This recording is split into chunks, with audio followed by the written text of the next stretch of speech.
cannot move around. So that will drive me a little nuts, but I will try to stay still.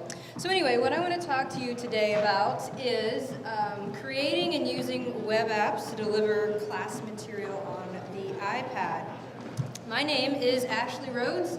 I am a full-time instructor in the Division of Biology. I teach POB, which is Principles of Biology, for those of you who have not had the fortune of experiencing that class.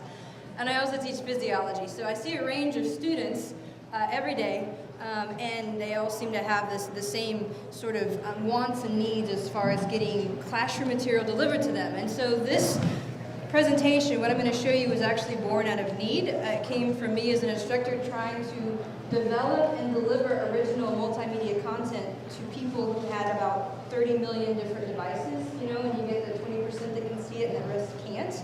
And it's really frustrating as an instructor because either you have to make all these different files for everybody to see, or you just don't do it. And so I experimented with a lot of different things trying to get this to work, and so far, this is the best solution I have come up with.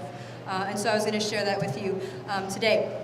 So again, began out of need, born out of need. And my intent when I started this project, it seemed simple. I wanted to make an interactive laboratory manual for my physiology kids. Because physiology is so heavily based on molecular stuff, stuff that they can't see, and they don't like to read. We know that this generation, they're not readers. And so I was trying to come up with a better way of delivering this content, and I thought this would be an easy weekend project, right? 2 years later, this is what I've come up with. During this progress of trying to develop this, I encountered a lot of problems, and probably some of you have seen these problems as well. First of all, compatibility issues. Only 20% of my kids can see it. I deliver stuff in QuickTime, and yet QuickTime apparently is not the same on all computers. Inability to change content quickly. If I went with something like an EPUB, once it was published on iBooks, then I had the problem of, well, what if I want to change it? What if I want to rearrange it? Well, then it's already published, and so then I was stuck. And I didn't like that either. I hate being stuck in a box. And then, of course, there was always the less than seamless ways of delivering the content. Whether I use K-State Online or iTunes, I still had problems. So I thought, you know, this is still not working. So I researched software products. I thought there's got to be somebody out there who's had the same problems I've had. There must be something that I have not purchased, right? That's your first thing, is what can I buy to fix this? Well, there wasn't. The few products that I found that claimed to do what I wanted, they were either really hard to learn, so the learning curve was steep, and as an instructor, you don't have time to learn extra computer stuff generally. You're there to teach a core curriculum, and you don't have time for all this other stuff. Or you had to know how to HTML code, and I don't, and I have no desire to learn. Maybe I'm stubborn, but this just wasn't going to work. So I also didn't have any funding in this particular, right? So all of these needs, desires, wants, no money. So this came out of a way of getting around those roadblocks. I want to talk to you a little bit before I show you what I'm going to show you. I'm going to tell you what I'm going to tell you, and that is, what is a web app? When I describe this project to people, these are generally some of the questions that I get primarily. First of all, what's a web app? If you're not familiar with them, maybe you have them, but you're not really sure how they work. A web app simply delivers content, little packets of content through a web browser to your device, all right? This is why you don't have to make multiple versions of a file. It's up to the web browser to figure out how to deliver this content to this particular device. So I don't have to do all this work. So that's what a web app is. If you have an iPad, an iPhone, a Mac, you've seen that little icon at the bottom in your little menu bar. That's the App Store. You can buy apps. Some of them are free. Some of them are as expensive as $30 or even $80, depending on what it does. So this is that, only it's free. So it's going to use a web browser. You're going to create this web app. It's going to use a web browser, and it's going to deliver the content to multiple devices. And it doesn't really depend, or it doesn't really matter what type of device the user have. They could have an IBM, a Dell, hopefully they have a Mac. I'm a big Mac supporter, but it doesn't really matter. They could also be using multiple browsers, so you don't have to say you have to have this device and you have to be using Firefox. It's not true. I don't care if they have Windows XP, Windows ME, the Mistake Edition, doesn't really matter. As long as they have access to an internet browser, this is going to work for them, which is why it works on the iPad. So again, very simple to deliver, and it's seamless for the user. And as much as we know about undergrads, we know that if it's going to be difficult for them to get or look at, they're not going to use it. And so it's really no good. So before I show you how to put one of these together, because I really intended for this to be sort of a teaching opportunity for you guys to learn how to do this, I wanted to show you what one looked like. So I have one that I have made, and this is something that I use with my physiology kids.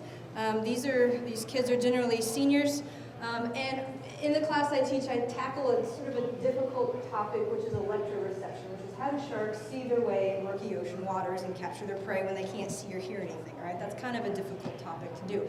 So they weren't getting it, so I put a web app together for them.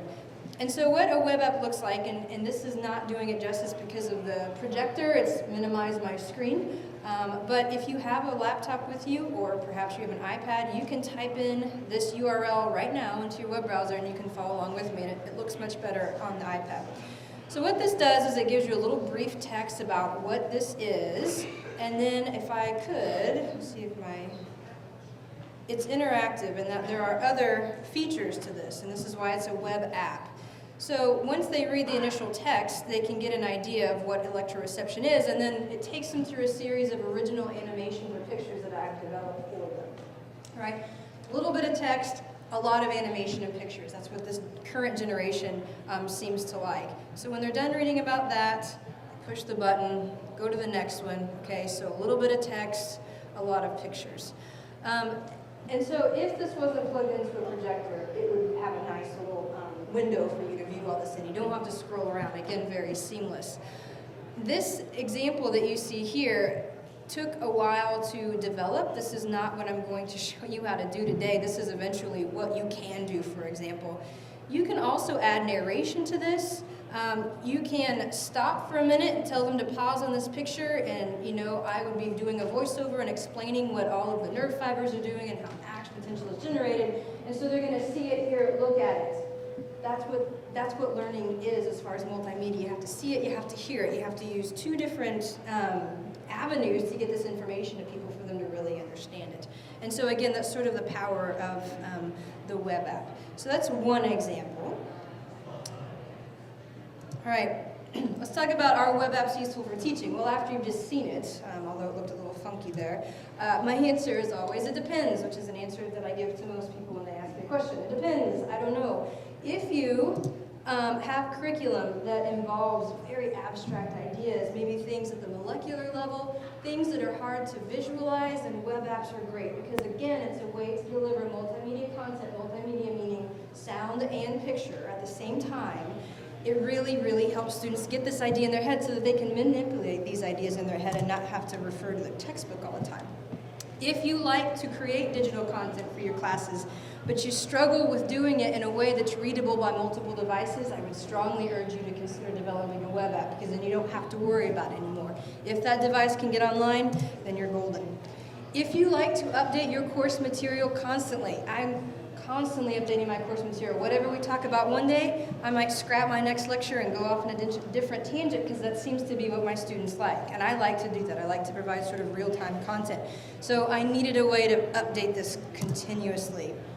And if you don't really have time or the desire to learn extra software, you don't really have the interest in learning HTML coding, what I'm going to show you today is great. It does HTML coding in the background for you, but you never have to see it. And that's what I like. I don't want to know all about the little colons and asterisks. It just drives me nuts.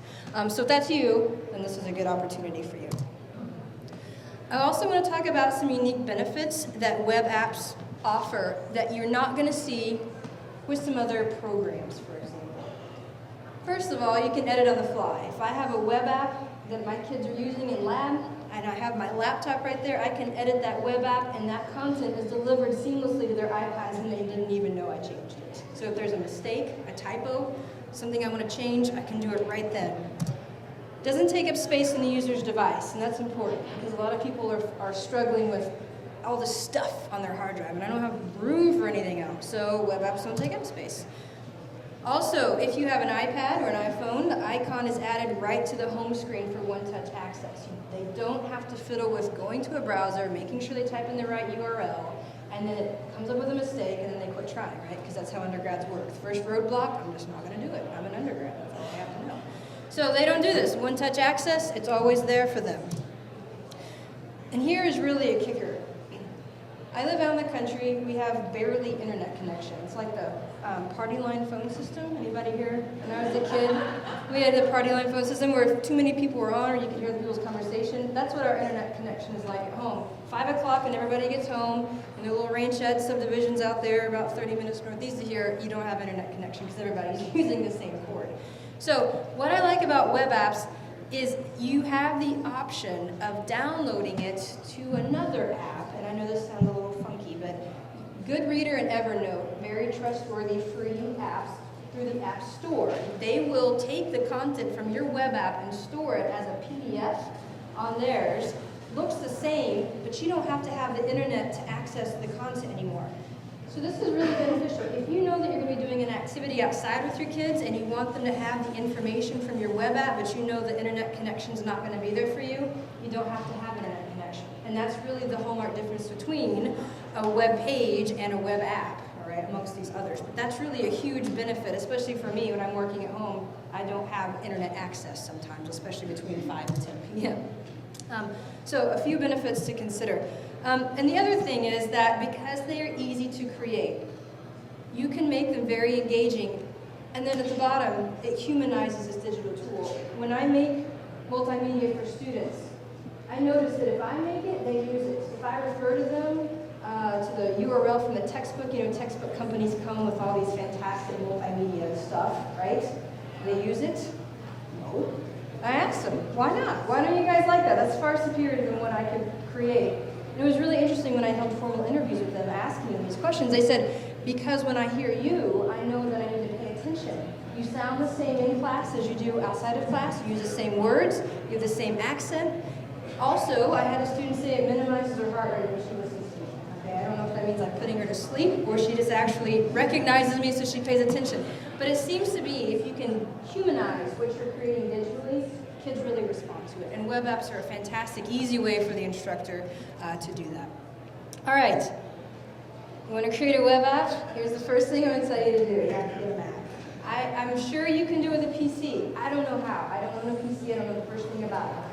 I would recommend getting a Mac. Macs are very good at seamlessly producing this. All right? Before you create your web app, I would recommend figuring out what you want it to do. Don't just sit down and expect it to do some magic for you. It's just a tool. All digital stuff is a tool for creating or doing something much larger. So figure out what you want it to do and what it should accomplish. And if it doesn't look like a web app's a good fit, don't do it. Okay? I mean, don't just make sparkly things to make sparkly things. If it's a bad idea, as I have in point number 3, if your design is crappy on paper, you're going to have a crappy web app. You can't bedazzle bad ideas and make them look good. Right? So again, a tool to accomplish a bigger mission. Step number 3, you need to become familiar with Automator. How many Mac users do I have here? Many. Okay, how many of you have ever used Automator? 1, that's about right. You're all on your own. Automator is native to all Macs. You buy a Mac, it's already there. It's ready to go. Most people never open it. I opened it. I wondered what it did. I found it did some really neat things, and then I ran into problems. And I called Apple Care. And they said, oh, you're using Automator? Nobody ever calls about Automator. Found out Automator is a beta software. It's actually, they say, well, we put it on a Mac, but we don't actually think anyone's going to use it. And I thought, well, that's fantastic. That's great. So 3 hours on Apple Care, 6 technicians later, and I had no answers to my problems. Okay, so here's a word of caution. I'm going to tell you the steps that you need to know. If it doesn't work for you, don't call Apple. Sorry. So it's like going to be a little K-State secret. We're going to be really good at Automator. Automator is bad and good. If you're going to make a web app, you're going to have to learn to love the bad and the good. It's frustrating. I'm going to be the first one to tell you that. Automator is powerful, and it's also very frustrating. If you talk to it nicely, it will do all the work for you. And it's going to give you a fantastic product with very little effort. If you yell at it, get mad, it seems to sense that and it shuts down. Okay? So, be an adult about it. Once you learn the ins and outs of Automator, you can start creating your own workflows. And then all this becomes very automatic, and you're going to essentially create a template, and you're just going to snap in content, which is how it becomes so seamless and so fast. So I wanted to tell you, if you have trouble with Automator, you're not alone. I think Automator is meant to cause trouble. And if you get over it, then you've passed the test, essentially is what it seems like to me. All right. I'm going to walk you through how to make a basic web app. And I'm going to post in this presentation a URL that tells you how to make a web app. So it's a web app on how to make a web app. If you don't write all these steps down, don't panic. I've got them all laid out for you. This is what Automator looks like. So this is just a screenshot. And this little guy right here, this little robot-looking thing, that's Automator. Apple likes to call it Auto. So if you search for trouble on the internet, it's sometimes referred to as Auto. So you're going to open it up, and you're going to create a workflow. So let me see if I can pull that up for you. All right. Here's my workflow. And the workflow, all it does is it tells Automator what steps to do when. And you can populate your workflow with different steps from Automator. So Automator gives you all of these options here, and it has them alphabetically, which is nice. So it will do so much for you if you just sort of learn how to do it. So the first thing in making a web app is you probably want some text, right? You want some text and you want some pictures. Again, we're going to be making a very basic web app today. The text can come from a Word file. It can come from Pages, which is Mac's version of Microsoft Office. You just need to put it into a clipboard. So type it out on a Word file, copy, okay?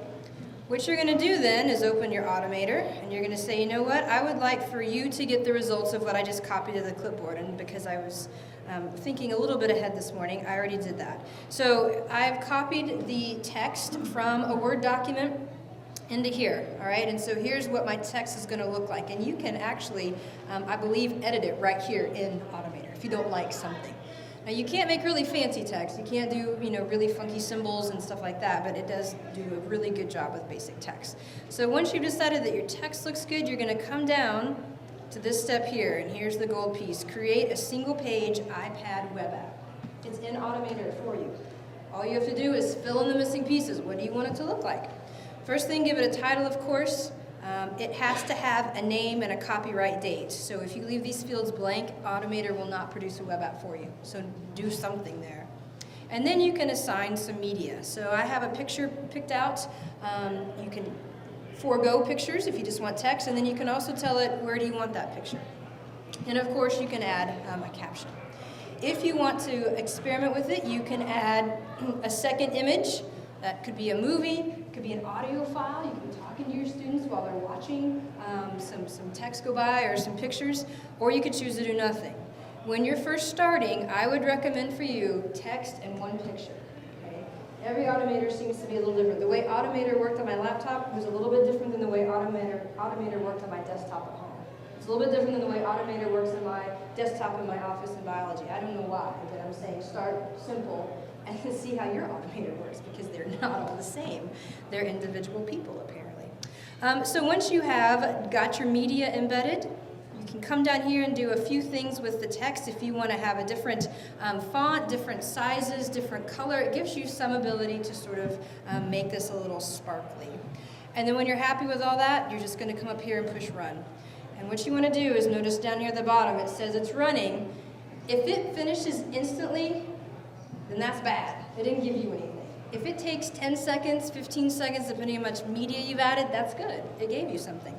So it's not going to show you. You have to scroll down, and then it's going to give us this nice file right here. And you simply click on that file, and it's going to show you exactly what it's done for you. It's placed in this file the media that you selected, the text that you selected, and it gives you a chance to try out your web app before you post it. And that's good, because you don't want to go through the effort of posting something that's got a bunch of mistakes in it, all right? So this is what the web app's going to look like for you, and I'm going to give you the address here in a minute. If you want to pull it up on the iPad, which is what this is designed for, it would be probably doing it more justice. So these are the steps that you need to know if you want to create your own web app. So you don't have to write them all down today, just access this web app. You can be fancy with this. You can add more movies. I'll show you some examples here in a minute. Let me get back to my presentation. All right, so that's Automator in a nutshell, right? How long did that take? 30 seconds to make a web app, post it to your server, give your kids the URL, and that's it. You're done. It's just that simple.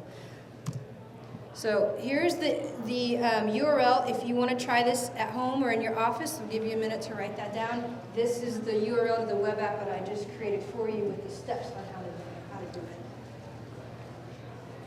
it. If you'll notice, I posted this to my Mobile Me account. I don't know if you have a Mobile Me account. They're about $100 a year. It's worth it. Best $100 I ever spent. Works seamless with Automator. It works seamless with a lot of other Mac programs. You don't have to have it. I'm sure you could post this to any server. Mobile Me really likes it. So again, kind of a plug for Apple. I wish I would get a kickback, but I don't. All right, everybody got that wants it?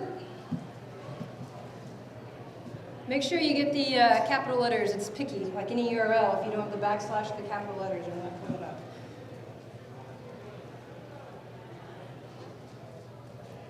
All right. In the interest of keeping in my time limit, I'm going to move on.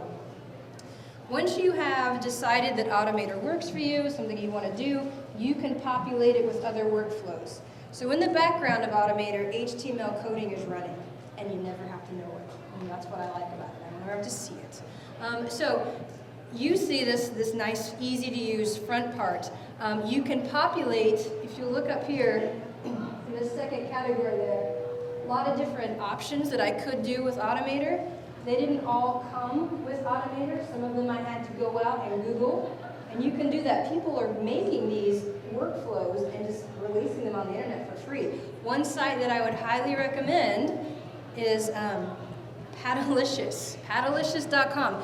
This site was created by a guy from Apple. His name is Sal. I cannot pronounce his last name.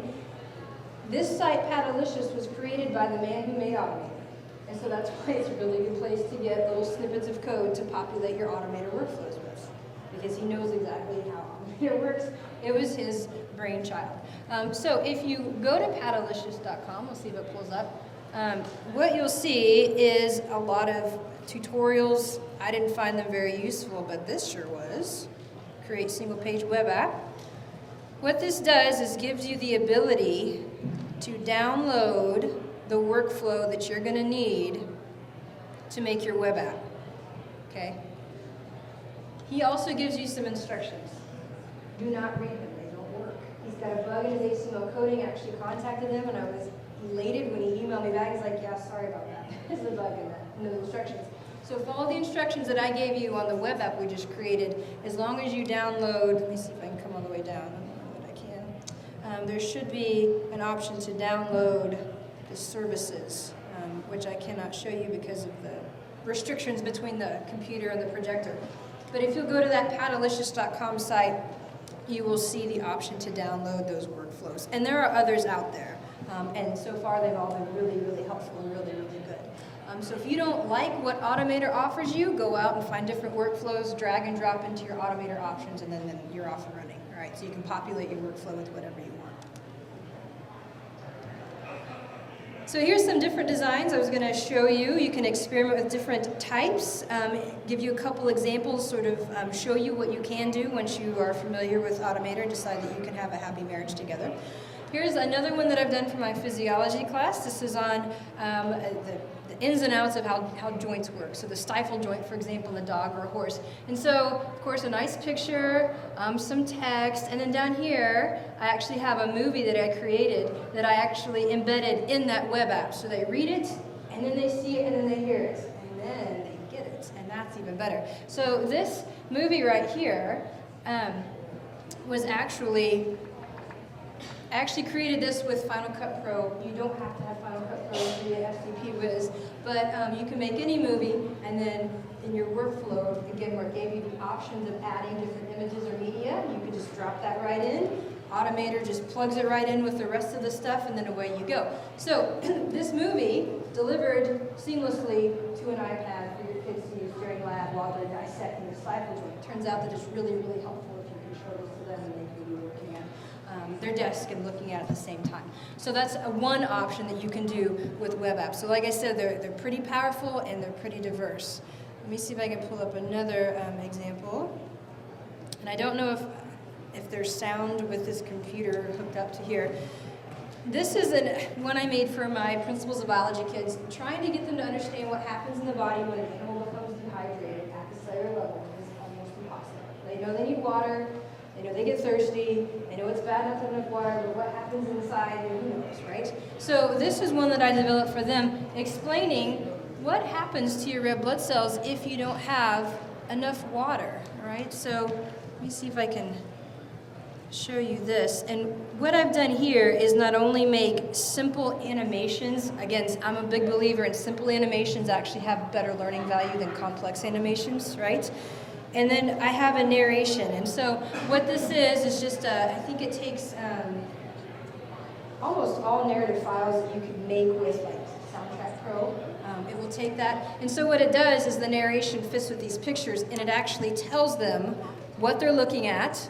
It asks them some questions, and then I have them at the appropriate place in the narration click on the picture, and it's going to take them through what happens to a red blood cell when it does run out of water, okay? So this red blood cell, as the water leaves, the red blood cell shrinks, it becomes hypertonic, all right? So again, they're seeing it, and they're hearing it, and these are the same me that they get in the classroom. And for some reason, that transparency seems to help them quite a bit with understanding these characteristics. So again, I assume that this presentation that you're seeing here will be accessed through ITAC's webpage, perhaps, when the presentation's over, so you can get the URL to these sample web apps, or if you want to write them down quickly, I can pause.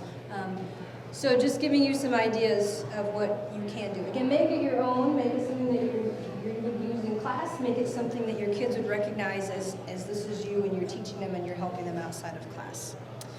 So with that, I believe I am right at 30 minutes. So I'm going to open it up for questions if you have them. If not, I thank you for coming and I wish you the best of luck with Automate. Yes? Your web apps are published on the web and they're openly accessible to everybody, not just K-State students. Is this an issue? Yep. Is this an issue? Apparently, you can make those URLs so convoluted that it would be almost impossible for somebody to find. That URL that I have here, it is simple, but I mean, I don't know that you could Google it. I guess if you were really good with internet search. I can password protect through MobileMe if I wanted to. I can make this, actually, if you want to look at the file that Automator gives you, I don't know if it does this for a reason, but it gives you a file with a name that's so complex, I don't know that you could steal it unless you could access it unless you had it. So here's the file that Automator gave me. If you post that whole thing, but then there's always the problem of if you make it so hard to get, then students can't access it. So there's the paradox between accessibility and security. Any other questions? Yeah. I want to hog the floor here. In Automator, the options for what to create had chosen a web page for an iPad. I'd like you to speak to why that was your default choice when my expectation is that the iPad's still the minority out there. Because it works really well for laptops and computers. So if it works on the iPad, it also works really well on the computer. Now again, keep in mind it didn't really work here because I'm plugged into a projector, so everything is scrunched. But if you were to look at those URLs on any computer, it looks the same as it would on an iPad. If you do it for an iPhone, it didn't work as well for a computer. So again, I found it was easier, more platforms, almost all platforms could access it if I did it that way than if I did one specifically for iPhone. Yeah, when you want people to see detail, small is not always good. Good questions. Any other questions?